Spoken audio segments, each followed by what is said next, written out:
மருத்துவமனையில அனுமதிக்கப்பட்டிருக்கிறாங்க. தாவேகாவினுடைய தொண்டர்கள் அங்கு மருத்துவமனையில இருக்கிறாங்களா உதவி செய்வதற்காக? ஏன்னா நிறைய நபர்கள் தொடர்ச்சியாக மருத்துவமனையில் அனுமதிக்கப்பட்டிருக்கும் போது நிறைய நபர்களுடைய உதவிகளும் தேவைப்படும். தாவேகா தொண்டர்கள் அங்க இருக்கிறாங்களா?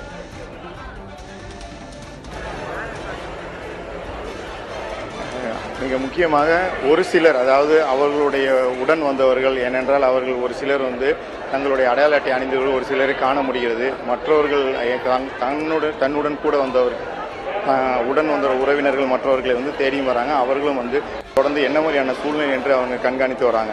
நேரடியாக மிக அதிகமானோர் வரவில்லை, ஏனென்றால் அவர்களும் ஒவ்வொருவரை அவர்கள் தேடி வரக்கூடிய சூழ்நிலை இருக்குது. மிகவும் ஏனென்றால் மருத்துவமனைக்கு உள்ளே அவர்களெல்லாம் அனுமதிக்கப்பட மாட்டார்கள். இன்றைக்கி கூட இப்போ தற்போது ஒரு காட்சியை பார்க்கலாம். இது போல துயரமான நிகழ்விலும் அந்த ஒரு சிறுவனை காப்பாற்றி அவர் அவருடைய இல்லத்திற்கு தகவலை கொடுப்பதற்காக